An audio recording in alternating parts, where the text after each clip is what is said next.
오늘 3장의 말씀은 인간 세계에 있는 근본적인 모든 문제의 원인이 무언가 그것을 이야기를 하고 있습니다. 우리 인간이 겪고 있는 비극과 고난과 고통의 출발이 어디에서부터 시작이 됐는가라고 하는 것을 가르쳐주고 있는 장이 우리가 창세기 탐구 네 번째 하게 되는 3장의 내용입니다. 왜 인간에게 고통이 왔는가? 왜 인간은 서로에게 상처를 입히는가? 왜 아무리 발전을 해도 불안과 두려움은 사라지지 않는가? 이에 대한 대답이 바로 오늘 창세기 3장에서 이야기를 하고 있습니다. 어떻게 보면 창세기 3장은 가장 절망의 자리인데 이 절망의 자리가 소망의 자리로 바뀌게 됩니다. 인간의 타락 한복판에서 하나님께서는 이미 구원의 길을 열어두셨기 때문입니다. 우리가 첫 번째로 살펴보게 될 것은 1번 우리가 말씀 이해로 들어가게 되면 1번 뱀은 어떤 존재로 묘사되고 있는가? 3장 1절에 보면 뱀을 이렇게 묘사를 하는데 여호와 하나님이 지으신 들짐승 중에 가장 간교하다라고 그렇게 묘사를 했습니다. 뱀을 단순하게 파충류 이렇게 막 이제 뱀 막 나올 때잖아요. 뱀을 단순하게 이 파충류로 표현하는 것이 아니라 지혜롭고 교활한 인격체로 묘사를 하고 있습니다. 요한계시록 12장 9절에 의하면 옛 뱀, 곧 마귀라고도 하고 사탄이라고도 하는 온 천하를 꾀하는 자, 그렇게 표현하는 것을 보게 되면 이 뱀은 단순하게 파충류 뱀을 말하는 것이 아니라 유혹하는 자라고 말을 할 수 있습니다. 다시 말하면 뱀은 사탄의 도구이자 온 천하를 꾀는 자로서 사탄의 현현, 다시 말하면 사탄이 뱀의 모습으로 이 땅에 나타났다라고 말할 수 있습니다. 특별히 뱀을 간교하다라고 했는데 이 간교하다라고 하는 이 단어의 의미는 지혜롭다라고 하는 의미와도 연결이 되지만은 오늘 이 말씀 속에서는 하나님의 말씀을 왜곡하고 인간을 속이는 교활한 지능을 이야기할 때 이 간교하다라고 사용을 하고 있습니다. 다시 말하면 간교하다라고 하는 말이 하나님의 말씀을 왜곡하고 인간을 속이는 교활한 지능을 가졌다. 그것을 가리켜서 간교하다라고 표현을 하고 있습니다. 2번, 뱀이 여인에게 처음 던진 질문의 핵심이 무엇인가? 3장 1절의 말씀에 보면 하나님이 참으로 너희에게 동산 모든 나무의 열매를 먹지 말라 하시더냐라고 그렇게 질문을 하죠. 이 질문의 핵심은 뭐냐면 하나님 말씀에 대해서 의심을 심어주는 거예요. 하나님의 말씀에 대해서 의심을 심어줘. 그래서 사탄은 하나님의 선하심과 하나님의 관대하심, 모든 나무를 허락하셨다라고 하는 것을 이렇게 조금 축소를 시키고 난 다음에 금지하신 단 하나의 나무를 이제 부각을 시켜요. 하나님이 모든 건 다 주셨지만 딱 하나 동산 중앙에 있는 선악을 알게 하는 나무의 열매만은 먹지 말라 그랬는데 나머지 다 주셨는데 그것은 조그만하게 축소시키고 난 다음 딱 하나 그거에다가만 막 크게 집중을 하면서 이야기를 하고 있는 거죠. 마치 하나님이 지나치게 제한을 주시는 분이고 인색하신 분이라고 하는 왜곡을 심어주려고 마음에 그렇게 질문을 하게 되는 거죠. 3번, 여인이 하나님의 말씀을 어떻게 왜곡하였는가? 2절 3절에 보면 하나님의 말씀에 만지지도 말라라고 하는 말을 덧붙이는 방식으로 왜곡을 하는 것을 보게 됩니다. 하나님이 원래 주신 계명은 2장 16절 17절에 보면 선악을 알게 하는 나무의 열매를 먹는 날에는 반드시 죽으리라. 선악을 알게 하는 나무의 열매를 따먹는 날에는 반드시 죽으리라. 하나님의 그게 계명이란 말이에요. 하나님의 명령이란 말이에요. 그런데 하와는 하나님의 말씀을 인용을 하면서 만지지도 말라라고 하는 말을 덧붙여요. 하나님이 만지지도 말라라고 하는 말을 한 적이 없거든요. 그런데 만지지도 말라라고 하는 말을 덧붙여서 왜곡을 해. 이것은 결국에 사탄에게 빌미를 제공해 주는 거죠. 이제 사탄이 아싸 걸려들었어. 이제 그래가지고 사탄이 그걸 이용해가지고 만져도 죽지 않는다라고 하는 것을 경험하면서 말씀 전체에 대한 의심으로 이제 몰아가는 거죠. 자, 봐라. 하나님이 만지지도 말라고 그랬는데 만져도 죽지 않아. 그래서 하나님의 말씀을 자꾸 이제 의심하게 만들어요. 그래가지고 그 내면에서 이미 하나님의 말씀, 하나님의 계명을 과도하게 엄격한 것으로 느끼게 해서 하나님에 대한 불신을 심게 해주는 것이 바로 이 왜곡하는 과정 속에서 나오는 것입니다. 4번, 죄의 유혹은 어떤 단계를 거쳐 이루어지는가? 4절부터 6절에 보면 이제 죄의 유혹이 단계를 거쳐서 이렇게 진행이 되는데 첫 번째 단계는 말씀에 대한 의심이에요. 1절에 보면 참으로 먹지 말라 하시더냐? 의심하게 돼요. 하나님의 말씀을 의심해. 그 다음에는 두 번째 단계는 말씀을 부정하는 단계로 들어가요. 4절에 보면 너희가 결코 죽지 않는다. 하나님의 말씀은 먹는 날에는 반드시 죽으리라 그랬는데 이게 죄의 유혹의 단계 두 번째 단계는 하나님의 말씀을 부정하게 만들어 너희 먹어도 절대 안 죽어. 사탄이 그렇게 유혹을 한단 말이에요.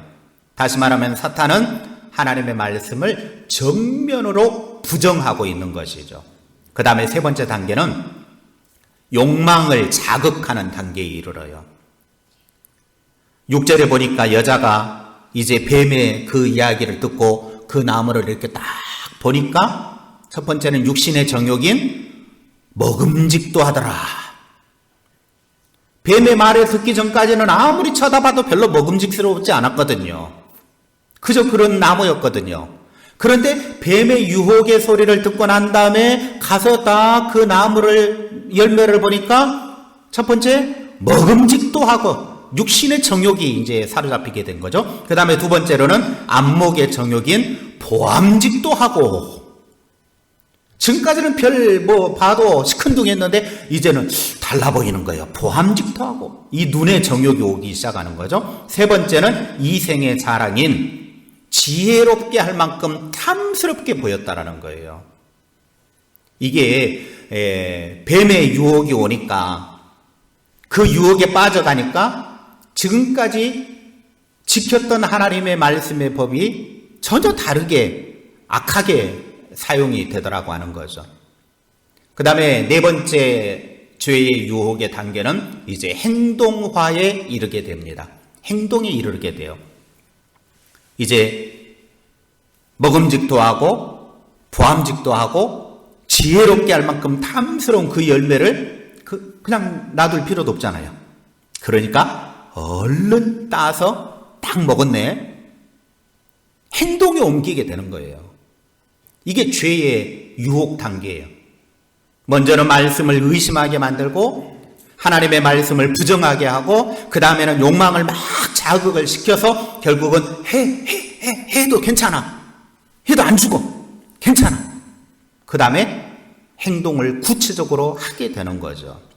그리고 자기 혼자만 이제 죄를 지으면 나만 나쁜 사람 되니까 자기도 따먹고 그 다음에 남편에게도 갖다 줘요. 너도 먹어. 우리 공범되자. 우리 같이. 우리는 하나 아니냐. 아이고 나쁜 데는 같은 일을 하면 안 돼요.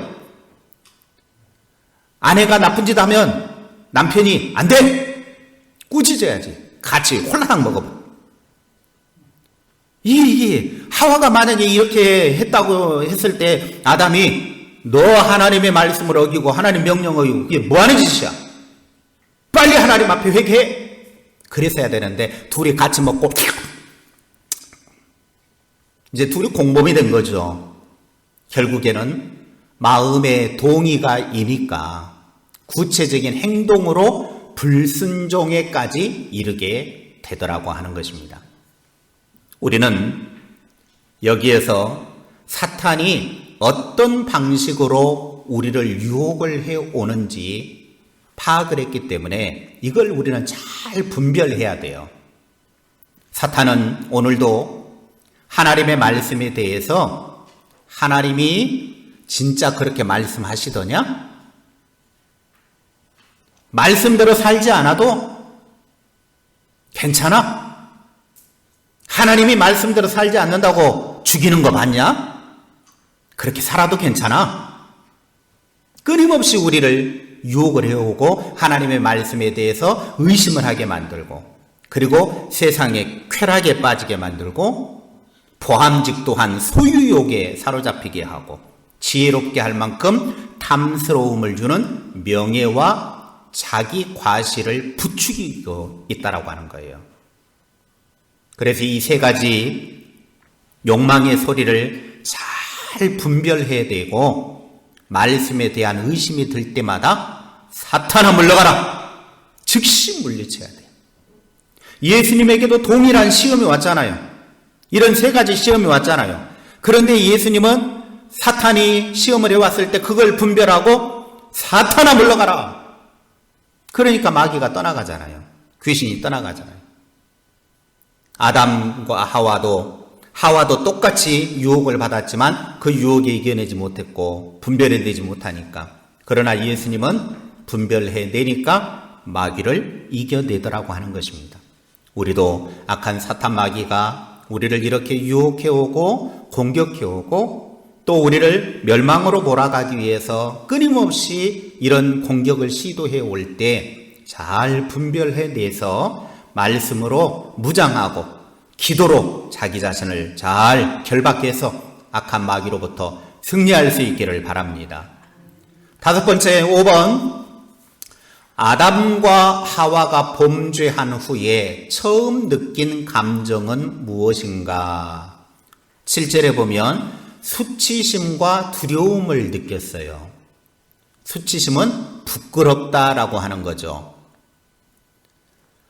7절에 보면 눈이 밝아져 자기들이 벗은 줄을 알고 2장 25절에 의하면 자기들이 벌거 벗었지만 부끄러워하지 않았다고 그랬어요. 그런데 이제 죄를 짓고 난 다음에 눈이 밝아져서 자기들이 벌거 벗은 것이 부끄럽다라고 하는 것을 알게 됐어요. 다시 말하면 지금까지 순수했던 그들이 그 순수함이 깨지고 나니까 죄의식이 그들 속에 들어오게 됐고 가장 먼저 자기 자신을 바라보게 된 거예요. 수치심을 느끼게 된 거예요. 내가 벗었네? 아이고 창피해.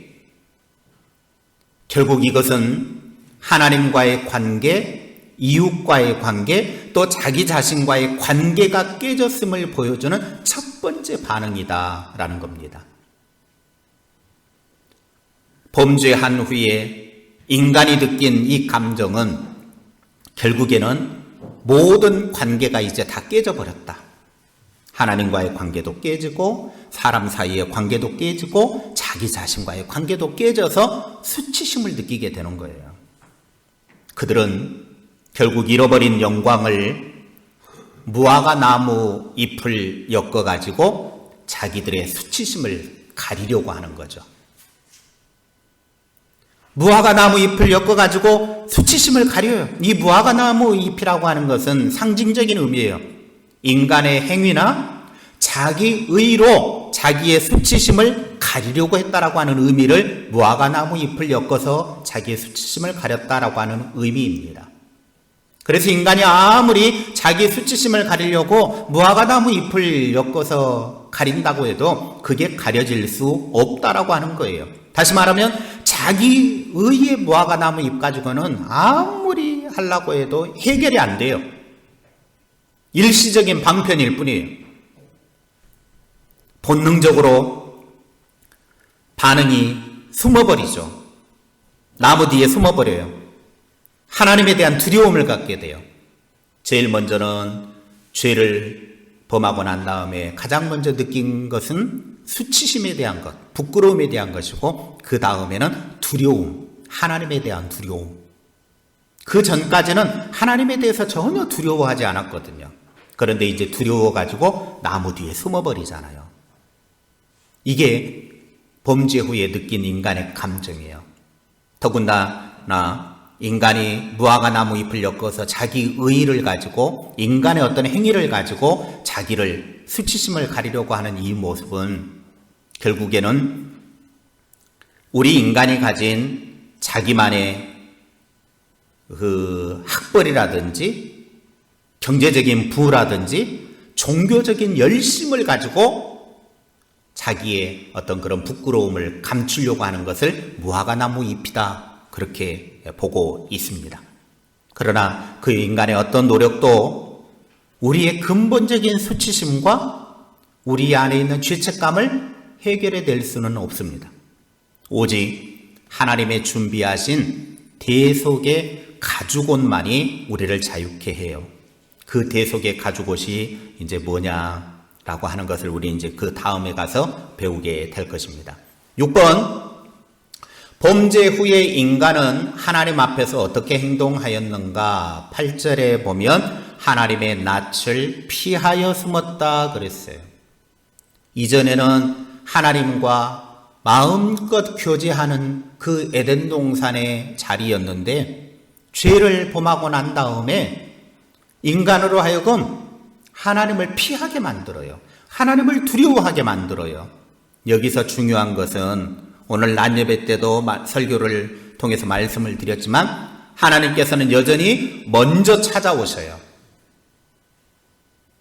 아담과 하와는 범죄한 후에 나무 뒤에 숨어버렸는데 하나님이 두려워서 나무 뒤에 숨어버렸는데 하나님이 먼저 저벅저벅 동산을 거닐어서 아담과 하와 숨어있는 그곳에 찾아오셔서 하나님이 몰라서 그런 거 아니에요. 숨바꼭질 하자고 하는 것도 아니에요. 아담아 네가 어디 있느냐? 하나님이 몰라서 그런 게 아니에요.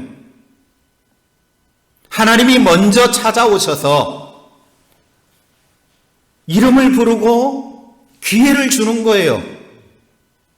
아담아 너 어디 있느냐? 하나님이 모른 척한 것이 아니라 기회를 주고 있는 거예요. 사랑을 베풀겠다라는 거죠. 그런데 범죄한 인간을 향한 하나님의 이 주도적인 사랑, 구원의 시작이 하나님이 먼저 찾아오심을 통해 이루어지고 있음을 우리들에게 보여주고 있습니다. 인간은 죄를 짓고 나서 하나님이 두려워서 숨어 피하여 버렸는데 하나님은 먼저 찾아오셔서 네가 어디 있느냐? 이 말은 너에게 기회를 줄 테니까 빨리 돌아와라. 그 말이에요. 단순하게 너 어디 있어? 장소적인 걸 말하는 게 아니에요. 너 어디 숨어 있어? 그걸 말하는 게 아니에요. 마음 깊은 곳에서 그 죄책감 때문에 숨어버린 그 영혼을 향해서 너 회개하고 돌아와라. 내가 너에게 사랑을 베풀어 주겠다. 내가 너에게 다시 기회를 주겠다. 그게 네가 어디 있느냐예요. 네가 어디 있느냐. 오늘 여러분들에게도 죄책감으로 수치심으로 여러 가지 인생의 갈등과 갈망 그 모든 것들로 하나님과 관계가 깨어져 버리고 죄 가운데 살아갈 때 하나님은 먼저 찾아오셔서 네가 어디 있느냐 사랑의 손길을 내민단 말이에요. 아담과 하와는 내가 벗었으므로 숨었나이다. 내가 벗었으므로 자기들이 벌거벗었기 때문에 창피하기 때문에 부끄러워서 숨었다라는 거예요. 그런데 하나님은 여전히 네가 어디 있느냐. 오늘도 하나님은 우리에게 찾아오시는 분이십니다. 우리가 죄를 지었을 때 하나님으로부터 도망치는 것은 우리의 인간의 본성이에요. 그런데 하나님으로부터 도망친다고 우리가 도망치면 어디까지 도망칠 수 있겠습니까? 우리가 하나님 앞에 도망치면 어디까지 도망치겠냐고요. 시편의 표현에 의하면 내가 바다 끝까지 도망가도 하나님은 거기 계시고 하늘 끝까지 도망가도 하나님은 거기 계신다. 요나가 물고기 뱃속에서 뭐라고 회개를 합니까? 내가 하나님의 낯을 피하여서 하나님 명령을 어기고 도망가면 내가 하나님을 피할 수 있을 줄 알았는데 하나님은 도망가는 자기에게까지 계속해서 추적해 오더라는 거예요. 피할 곳이 없더라는 거예요. 우리 인간이 하나님의 낯을 피해서 숨을 곳은 그 어디에도 없습니다. 진정한 치유와 회복은 변명을 멈추고 나의 잘못을 인정하면서 하나님의 은혜의 음성 앞으로 걸어 나갈 때 거기에서부터 시작이 되는 거예요. 아담아, 네가 어디 있느냐? 나를 찾으실 때 내가 잘못했습니다. 죄를 지었습니다. 하나님의 말씀을 어겼습니다. 그래서 제가 부끄럽고 하나님이 무서워서 숨었습니다. 죄송합니다. 잘못했습니다. 용서해 주십시오. 살 길을 구할 때 거기에서부터 회복이 시작이 되는 거예요. 7번, 아담과 하와는 죄의 책임을 어떻게 전가했는가? 12절 13절에 보면 이제 서로에게 죄의 책임을 전가를 하죠. 그리고 궁극적으로는 하나님께 그 책임을 전가를 하는 것을 보게 됩니다. 아담이 너 왜 따먹었냐? 자, 먼저 먹은 사람은 아담입니까? 하와입니까? 예, 하와가 먼저 먹었어요. 그런데 하나님이 먼저 추궁하고 질문하는 사람은 아담입니까? 하와입니까? 아담이에요. 왜 그러면 하나님이 먼저 잘못을 저지른 사람은 하와인데 아담에게 이렇게 책임 추궁을 하느냐? 아담은 하와의 그 종속적인 관계를 말하는 것이 아니라 한 가정의 대표자이기 때문에 그래요.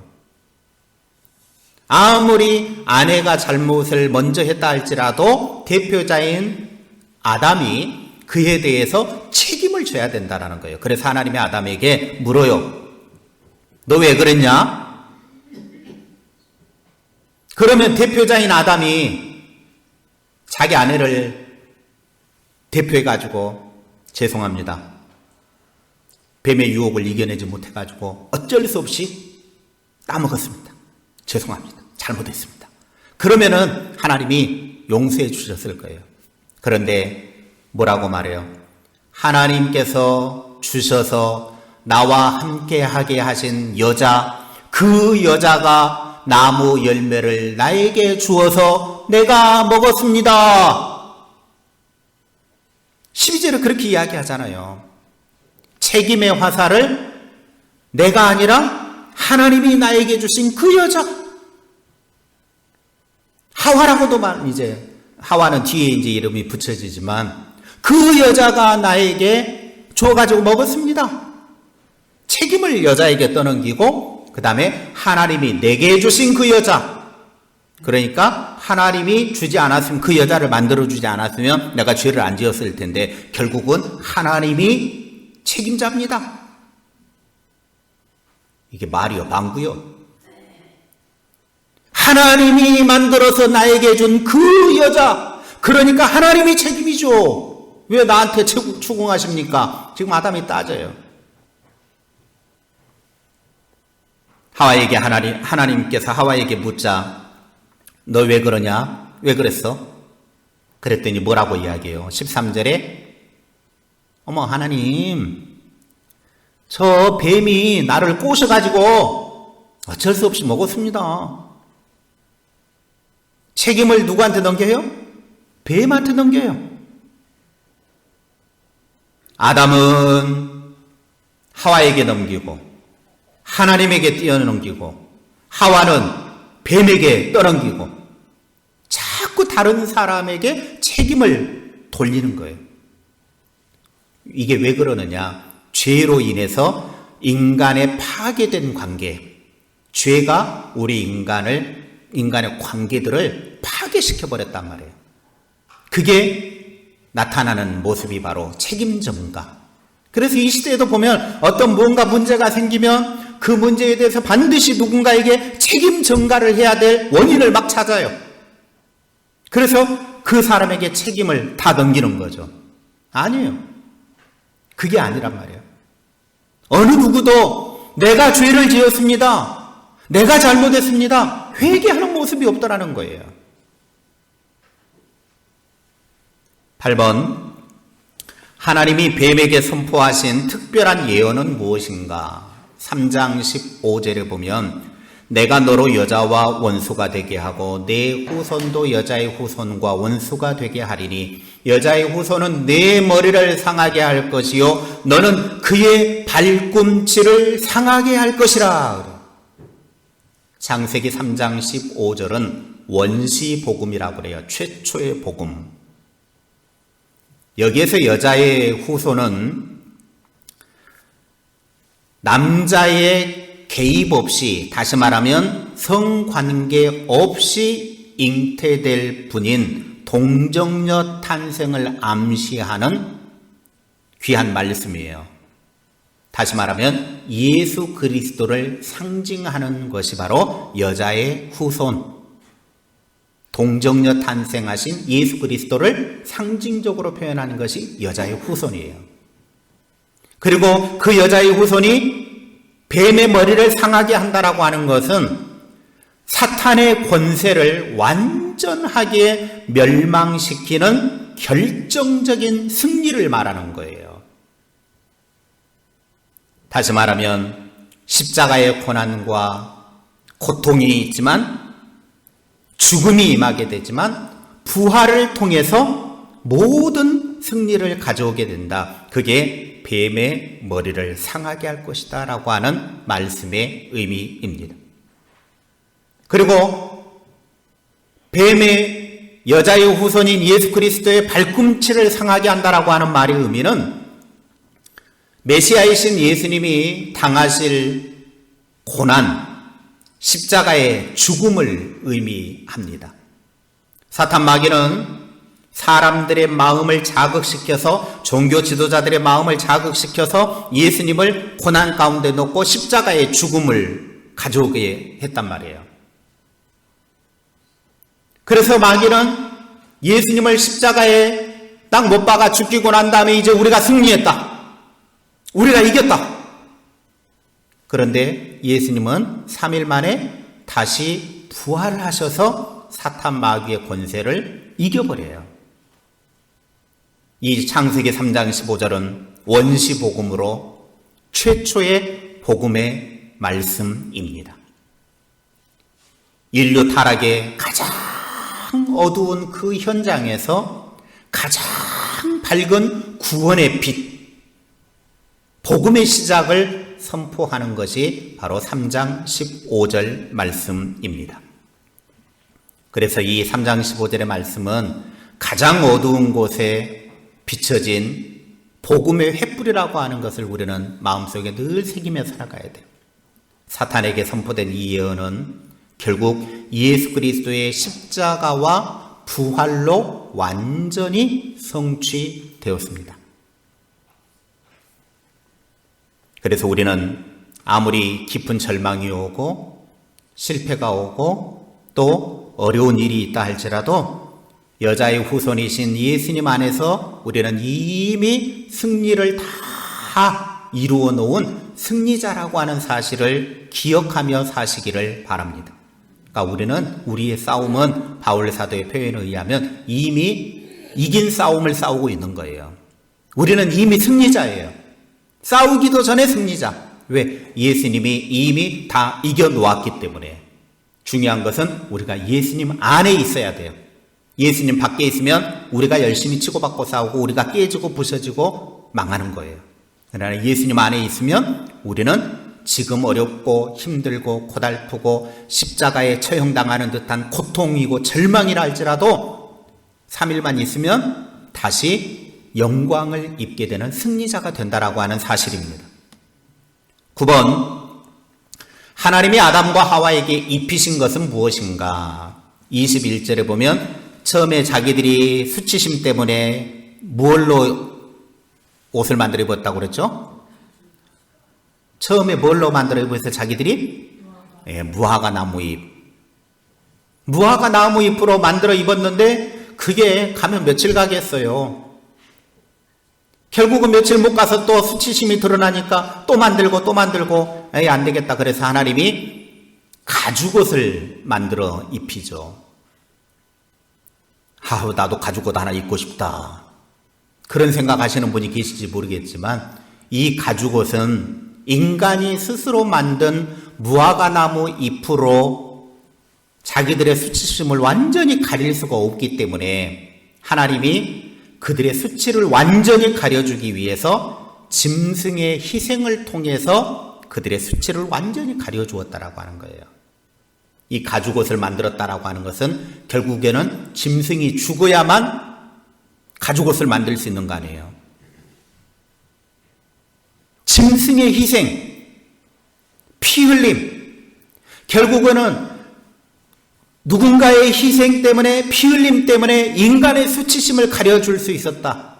이게 뭘 이야기하냐면 죄의 삭슨 사망이라고 하는 원리와 함께 우리의 죄를 덮기 위해서는 대속 제물의 죽음이 필요했다라고 하는 것을 보여주는 강력한 예표예요.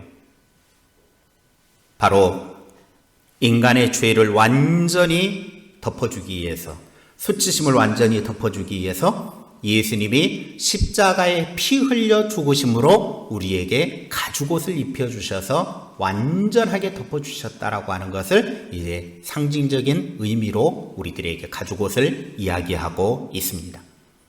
10번, 인간이 에덴 동산에서 쫓겨난 이유가 무엇인가? 22절부터 24절에 보면 이르시되 보라 이 사람이 선악을 아는 일에 우리 중 하나같이 되었으니 그가 그의 손을 들어 생명나무 열매도 따먹고 영생할까 하노라 하면서 이제 에덴 동산에서 내쫓은 다음에 거기를 들어오지 못하게 막아버려요. 하나님이 이렇게 인간을 에덴 동산에서 내쫓고 더 이상 들어오지 못하도록 천사들을 동원해서 지키는 이유가 뭐냐? 이것은 징벌적인 어떤 하나님의 징계라기보다는 하나님의 긍휼하심과 하나님의 보호하심이에요. 우리가 이 말씀 이대로만 보면 천사들을 통해서 지키게 한 다음에 그의 손을 들어 생명나무 열매도 따먹고 영생할까 하노라. 그러니까 영생하니까 좋겠네, 그렇게 생각할 수 있겠지만 여러분 한번 생각해 보세요. 죄를 지은 상태에서 지옥 불구덩이와 같은 영생을 누리는 것이 저주입니까? 복입니까? 저주죠. 그들이 손을 들어서 생명나무 열매도 따먹고 죄를 지어서 지옥 불구덩이와 같은 곳에서 영원히 사는 것을 내가 막아야 되겠다. 그래서 에덴 동산에서 쫓겨내고 그 다음에 천사들을 동원해서 더 이상 못 들어오게 불칼을 빼들고 지키게 만들었다는 거예요. 이것은 결국 우리 인간을 에덴 동산 천국과 같은 곳에서 내쫓고자 하는 징벌이 아니라 하나님의 긍휼하심, 지옥 저주를 영원히 살지 않도록 하기 위한 하나님의 돌보심이라고 하는 거예요. 하나님은 인간을 에덴에서 내보내시고 생명나무로 가는 길을 막으셔서 장차 예수 그리스도를 통해 구원의 길을 열어놓으셨습니다. 이제 우리에게 참된 구원의 길이 무엇인가를 이 사건을 통해서 우리들에게 이야기해 주고 있는 것이죠. 더 깊은 말씀 속으로 들어가면 이 창세기 3장의 말씀은 우리에게 세 가지 중요한 것을 이야기를 해줘요. 내용들은 쭉 읽어보셨을 거고 또 혹시 읽어보지 않으셨으면 댁에 가셔서 다시 한번 쭉 읽어보시면 좋겠습니다. 첫째는 죄는 하나님의 말씀을 의심하게 만든다라는 거예요. 사탄의 전략은 하나님의 선하심과 하나님의 진실성을 흔드는 거예요. 그래서 우리로 하여금 욕망을 자극해가지고 불순종 행위로 이끌어갑니다. 두 번째는 죄는 반드시 관계의 파괴를 가져와요. 하나님과의 관계, 이웃과의 관계, 나 자신과의 관계, 범죄가 오고 난 다음에 수치심과 두려움을 느낀단 말이에요. 그래서 하나님과의 관계 속에서 하나님을 피해서 숨어버려요. 서로에게 자꾸 책임을 전가해요. 그리고 모든 사람들과의 관계가 다 깨져 버린단 말이에요. 이게 죄가 가져온 파괴의 모습입니다. 세 번째는 심판 속에서도 하나님은 구원의 길을 여시는 분이에요. 창세기 3장 15절의 원시복음은 여자의 후손인 예수 그리스도가 뱀의 머리를 상하게 할 것을 약속하고 있고, 가죽옷은 대속의 피 흘림으로만이 우리의 수치가 가려질 수 있다라고 하는 것을 보여주고 있는 약속의 말씀입니다. 이제 우리는 오늘 창세기 3장의 말씀을 마무리하면서 인간의 타락은 결국에는 그 타락의 결과 죄를 불러오게 됐고, 그 죄로 우리는 하나님의 영원한 심판을 받아야 되는데 하나님은 회복의 길을 준비하셨다라고 하는 거예요. 이게 하나님의 은혜입니다. 하나님이 먼저 찾아오시고, 하나님이 먼저 손길을 내미시고, 하나님이 먼저 사랑을 베풀어 주신다. 그래서 창세기 3장은 가장 절망적인 자리이지만, 죄라고 하는 하나님의 심판을 받아야 되는 가장 절망의 자리이지만, 오히려 이 창세기 3장은 절망의 자리에서 하나님의 사랑의 시작인 구속 역사의 시작이 이루어지는 곳이라고 우리는 오늘 말씀을 통해 배우게 됩니다. 이제 적용의 말씀입니다. 나는 하나님의 말씀 앞에서 순종하고 있는가, 아니면 합리화하고 있는가? 여러분 자신을 한번 오늘 말씀을 통해서 돌아보시기를 바랍니다. 2번, 죄 앞에서 숨기고 있는가, 회개하며 하나님께 나아가고 있는가? 3번, 나는 예수 그리스도를 나의 유일한 구원으로 붙들고 있는가?